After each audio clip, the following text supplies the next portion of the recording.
The Chiefs preseason finale is on the way, and who are the last chance guys to make their mark and try to get on this roster one way or the other today on Locked On Chiefs?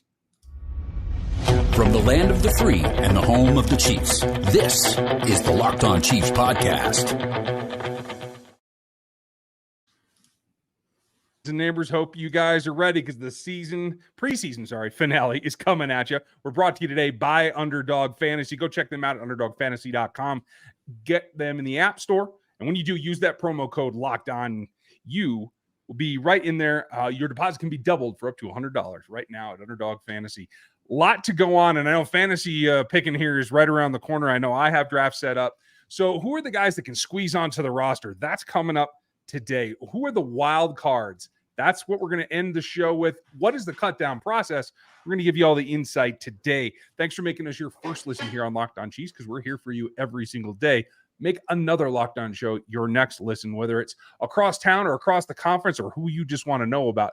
Every show, every team has a show on this network, and they're all for free on every platform, including YouTube, where you can like, sub, and hit the bell right now, as well as Spotify and Apple and everywhere you can get a podcast. We're free every day of the week, always for you. You locos know that. You everyday listeners, we very much appreciate you. And if you want to get in on the text line, we can get a little bit more information. It's 816-357-8781. Check that one out, and we'll get after it. I'm Ryan Tracy, the founder of Rogue Analytics and Performance Consulting, NFL33.com, and RGR Football. And I'm Chris Clark from Chiefs Corner. A lot to talk about when you start looking at rosters, and we're going to be talking about rosters probably for the next week. What Kansas City is going to do. I will be having an updated list on Chiefs Corner probably right after this game, I guess on Sunday. So look out for that. Lots to talk about when you look at the players that could make the roster versus the guys that we already know are on the roster. I mean, we already know there's probably 6 wide receivers that already have a spot on this roster. The question is there going to be a 7th? We both think there is, but who's that guy? Obviously, we both think it's Justyn Ross at this point, but that's just one position. There's many more to talk about.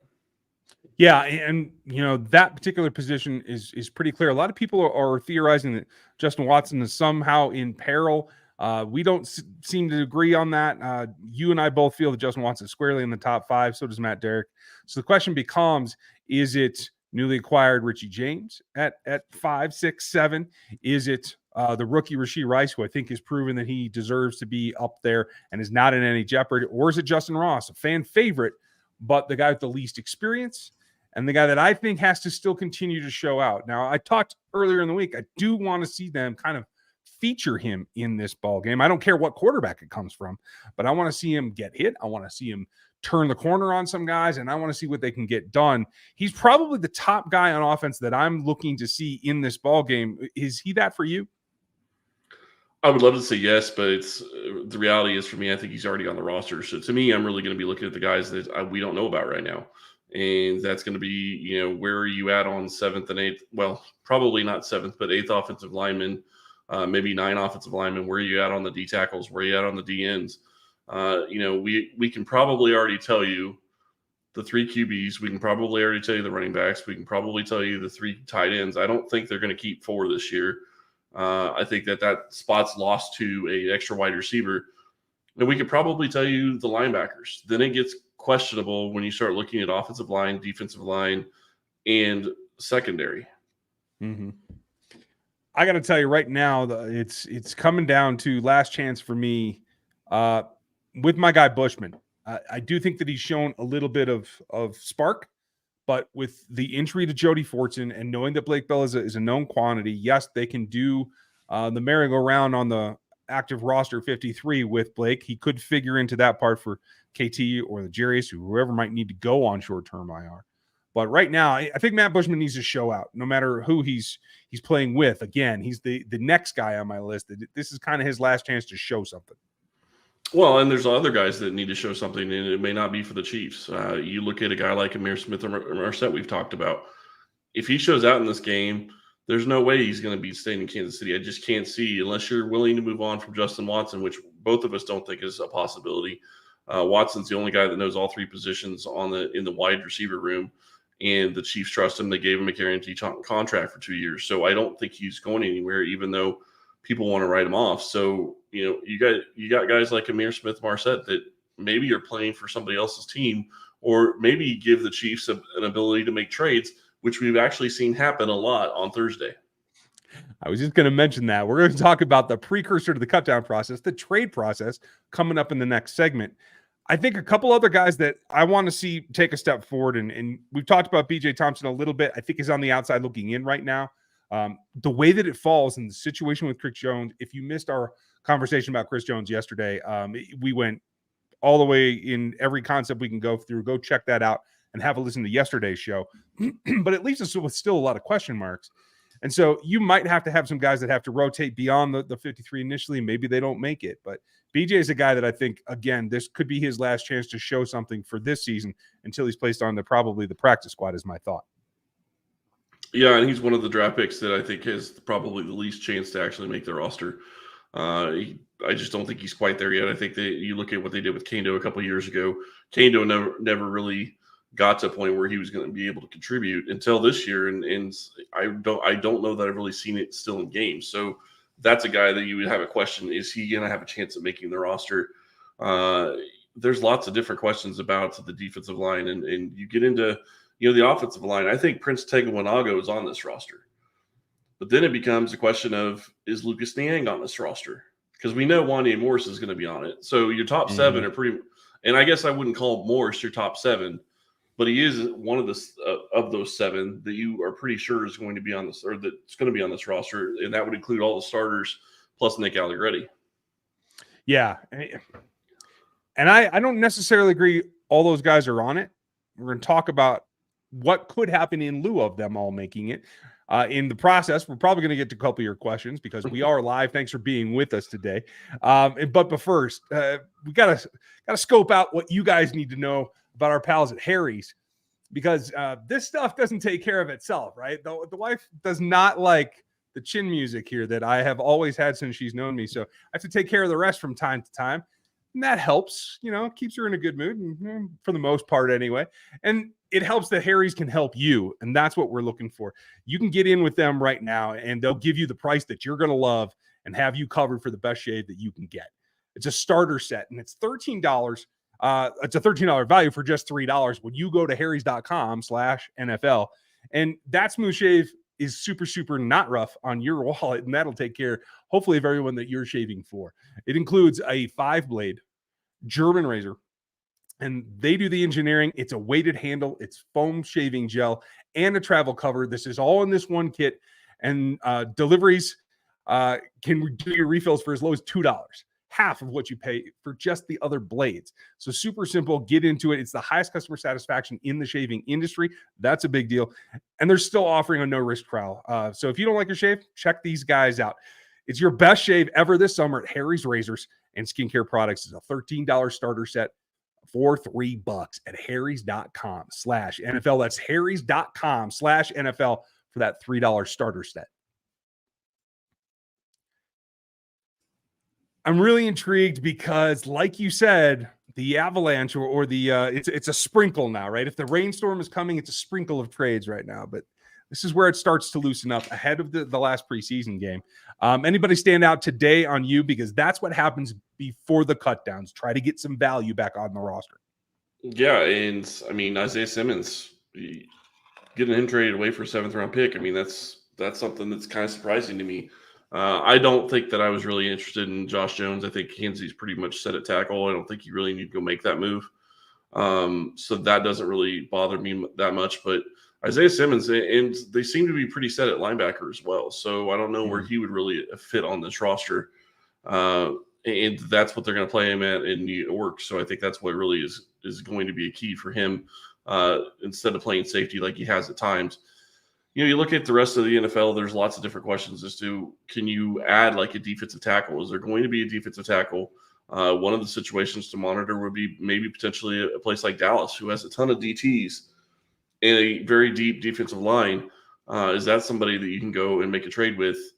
And their offensive line has struggled. So is it possible that you can take one of your strengths and trade away one and trade to get one of your weaknesses kind of help a little bit? Yeah. It doesn't have to be a complete solution.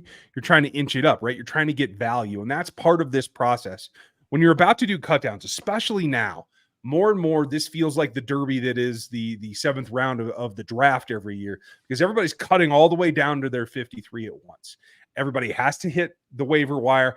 And that's why the next couple of days in front offices around the league are going to be super, super hectic, because you're finishing up your pro scouting, making sure that you're seeing all the other guys that are potential cuts. There's a number of safeties in the AFC West that I'd love to see come to Kansas City on a practice squad kind of deal. So keep an eye out on the other teams just in this division.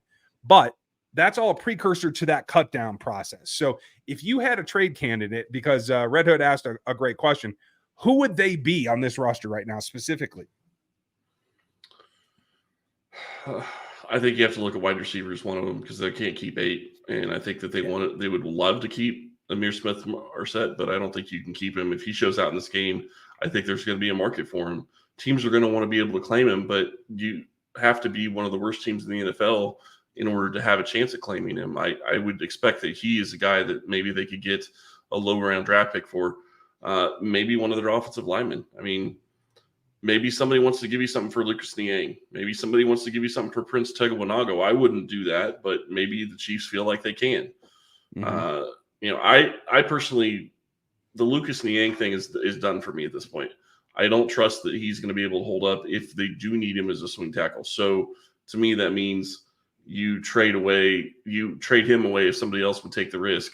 But he's the last guy on the roster for me in that position group. Then you move over to other positions. You start looking at, is there a corner at this point? I don't think there's a corner you could really feel like you could trade. I just don't see it anymore. Not with Snead having troubles, not with Najee Johnson out.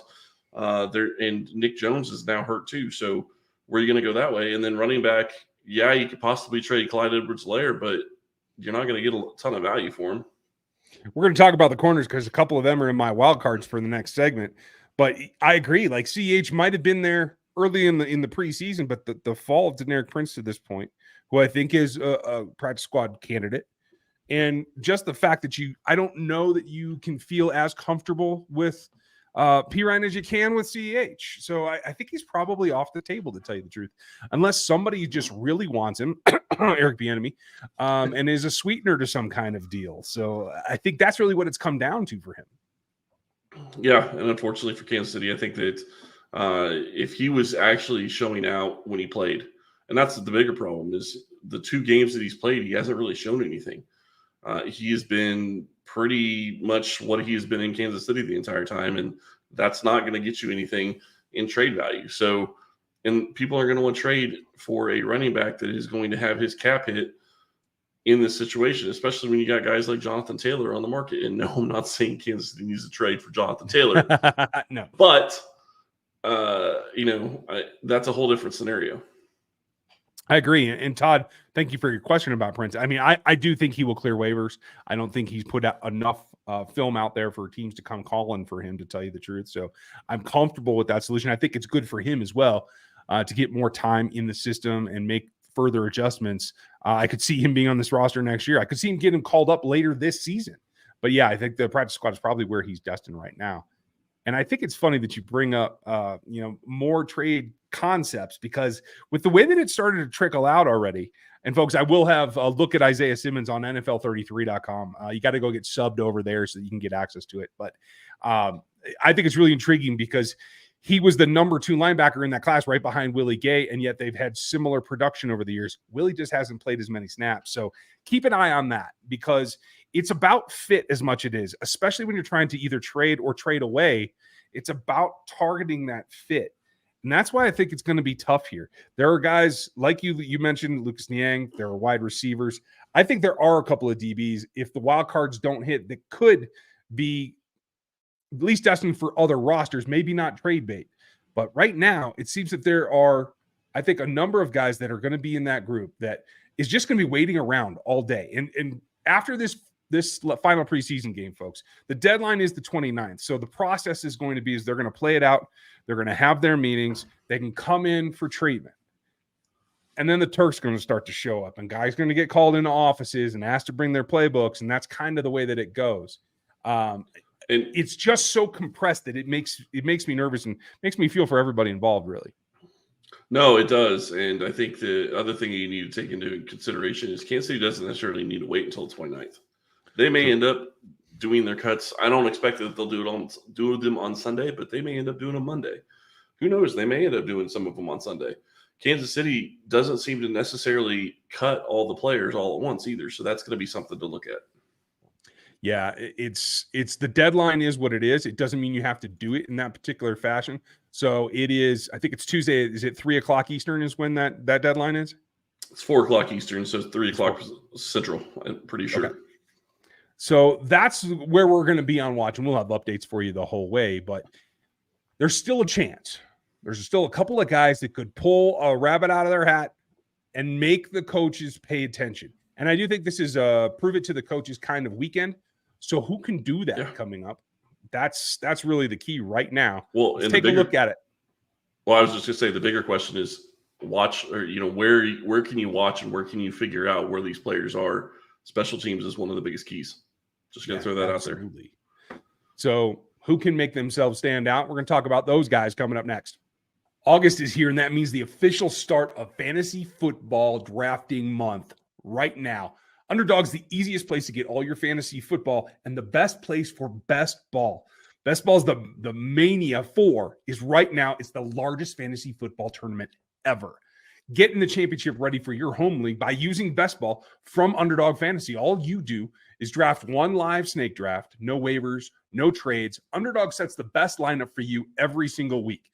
Try it out with Underdog's Best Ball Mania Tournament. The largest fantasy football contest of all time is back, and it's bigger than ever. There's $15 million up for grabs in total prizes, including an absurd $3 million to the winner.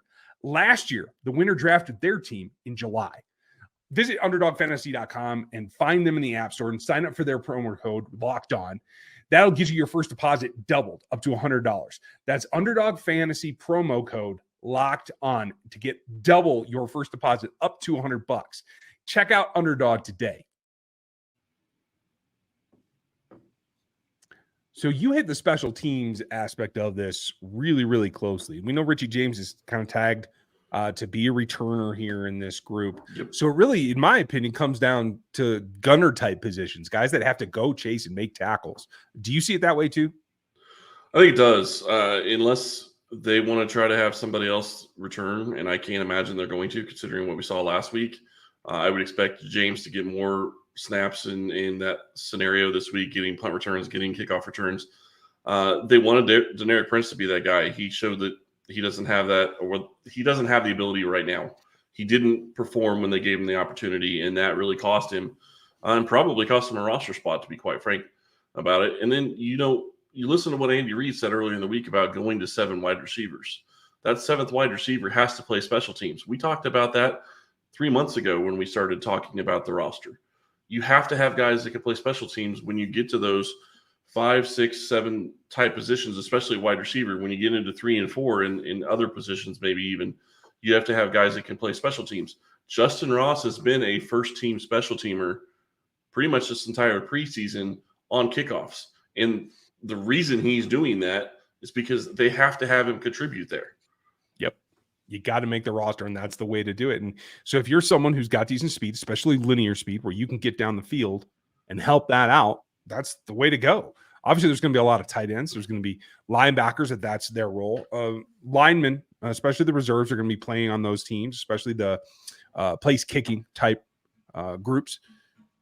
That gets you a long way, but every now and then somebody comes kind of out of the blue. So I don't know if you have one or two, but I certainly do. Guys that just might come out of nowhere that maybe we haven't talked about much this preseason, or we've talked about just enough, and they have one of those abilities and they have enough talent to maybe make a spark and be that wild card that puts their hand up right now. Quite frankly, I think that when you start looking at this and where the team's going to go, I think that, you talk about gunners.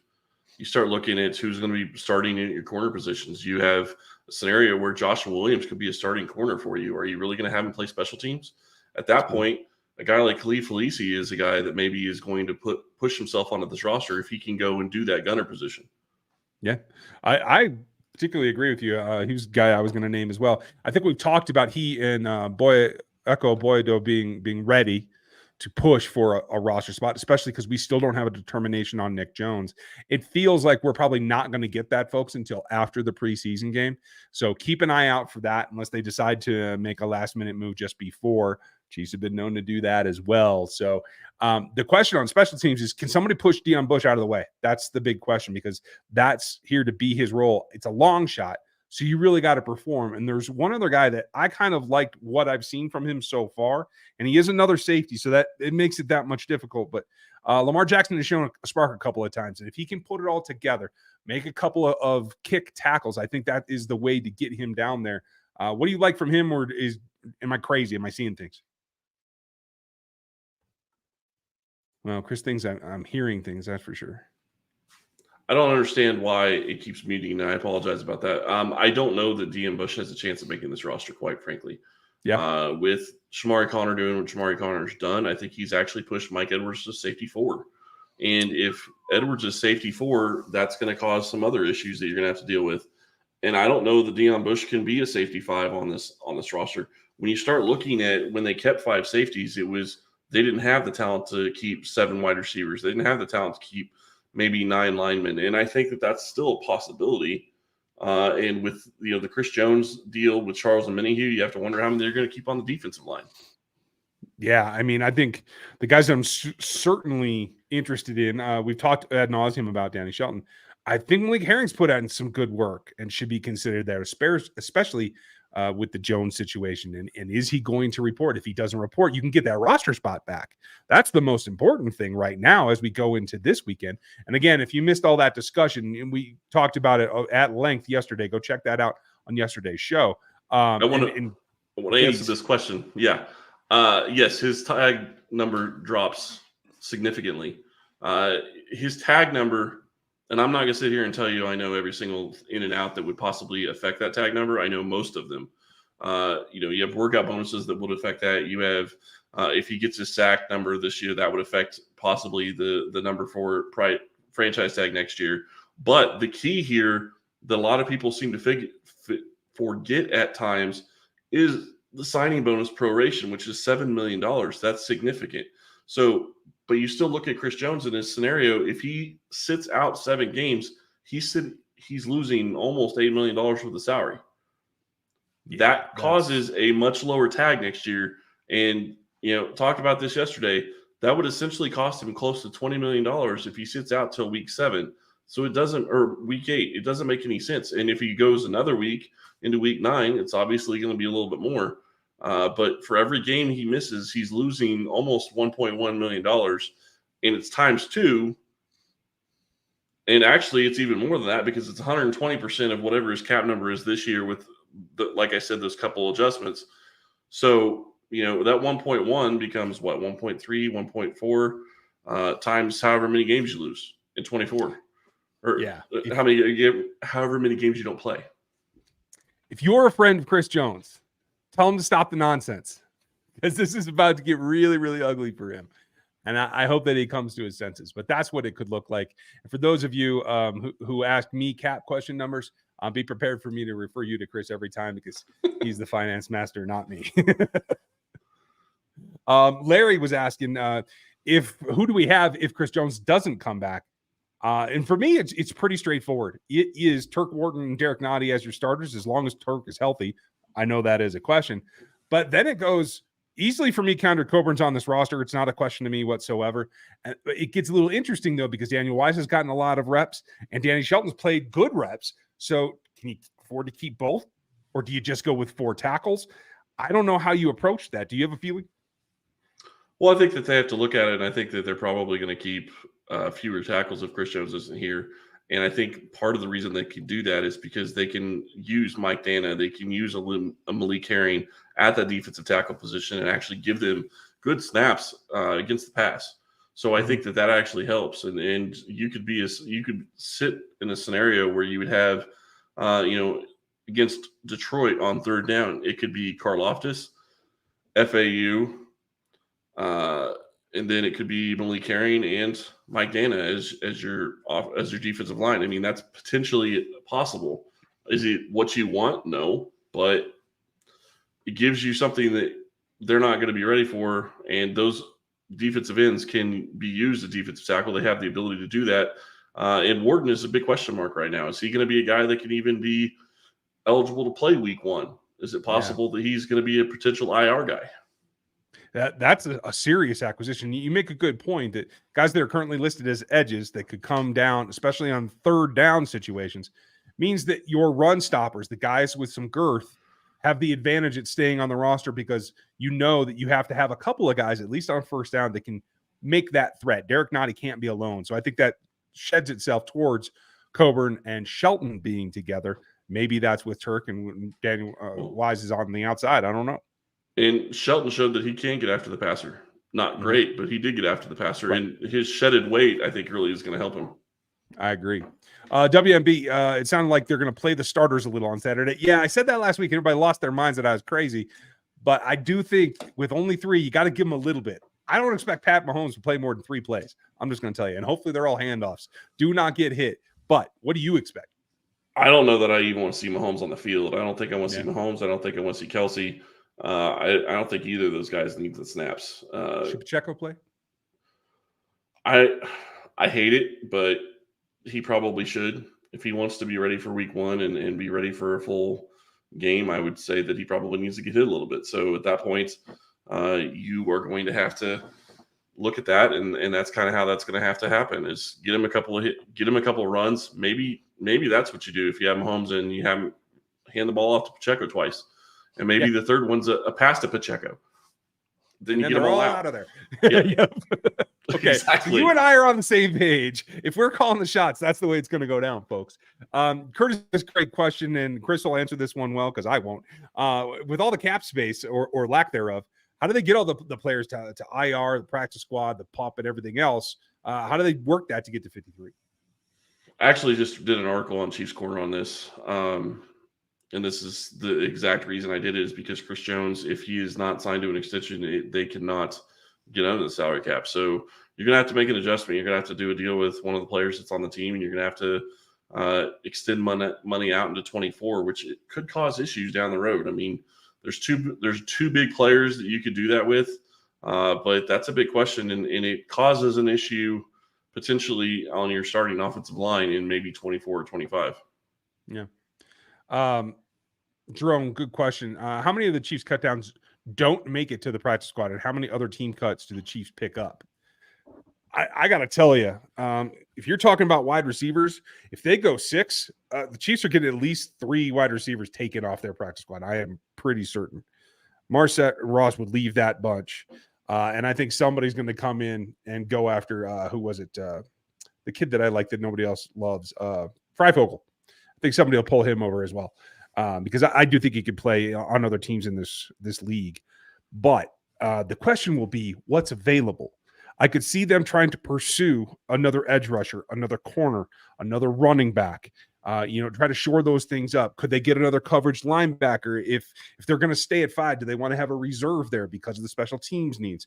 Those are all positions that could look, but the ones that I'm really intrigued by are a couple of safeties that I loved in this last draft that were taken on day 2 that are down the depth chart on their respective teams, but do the things that the Chiefs like. In Skinner and Chris Smith. I think those are both guys that I'm going to be keeping an eye on the waiver wire for.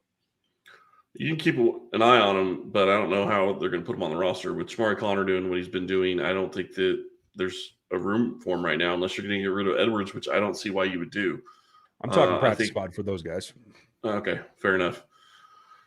You look at this roster, I agree with you. I think there's at least 3 wide receivers that would be picked up. Maybe I would say 2 probably if they only keep 6. I don't know that I agree on Freifogel, and we still don't know what's going on with Remigio at this point. He is not on IR. He hasn't been put on IR, so that's a question as to what's going on with him. From everything we heard and what we saw, it looked like a pretty significant injury. So surprised that there isn't some kind of move there at this point. And then you look at offensive line. Maybe there's one guy, corner. Potentially one guy. I don't really think you look at defensive tackle, defensive ends, and linebacker and think that they're going to lose somebody to some other team. And tight end, I don't really think you're going to either, unless Bushman comes out and does something that he hasn't done so far in the first two preseason games. So I agree. I don't think that Prince is you're going to lose. And I will say this: you and I both disagreed on this at the start, and I know you've come around to it. But if they can only keep 2 QBs, you're losing Jushel if you cut him. Yeah. So you're keeping 3 QBs at this point. Yeah, his performance warrants it. He has earned that, and I agree. There's no way that you're able to retain him to the practice squad. Red Hood's in the same spot we are. 5 safeties or 6 corners. Does it come down to performance for Bush versus Boyedo? It also comes down to investment because Mike Edwards has a contract. So Bush might have he might have to outplay not only Boyedo, but a couple other people as well. So keep an eye on that this week. Let's see. Greg, so does CJ count against the 53 if he's not reported, or can they add someone? Well, that's the great benefit. Yeah, he goes on the not report list or did not report list, or he's exempt at that point. So you can pick somebody else up, or that happens on cut down day. So he can be moved to that list on cut down day. Yeah. And as I understand, so does his salary cap. So they would be temporary. You would then have to, whoever who bring in instead, if he were to sign in week 3, you got to cut that guy to get that cap back off the roster. Yeah, the salary cap is really going to be an issue, and I would not be surprised. We have less than a week left. I would not be surprised if Kansas City, until final cutdowns, and you don't have to be under salary cap until September 7th. So that's also something to take into consideration. But I would not be surprised if they do a restructure in the next couple of days. So watch out for some news on that. I will let you know if I see something. Yeah, I am all for it. I think you've covered the cap part of it absolutely well. And this ties into the last question as well, right? Yep. And we hope he realizes that how much he's going to be potentially losing. I'm just going to say it again. If you're a friend of Chris Jones, make him watch this. I'm just telling you. Yeah. Because it seems like he's out of touch. Well, I mean, he has potentially losing close to $20 million in the next 2 years. And I would imagine that $20 million by itself is the difference in these negotiations, would be my guess. Yeah, it could very well be. What do you guys think? Does Chris report? Who are the standouts that you want to see this weekend? Who's a wild card that could force their way onto the roster or the practice squad, whatever you prefer? Leave your comments down below. Make sure that you like, sub, and hit the bell on YouTube, and you get subbed over on Spotify and on Apple. And by the way, if you like watching us live, I appreciate you guys being here. If you want to listen to, you can sub everywhere.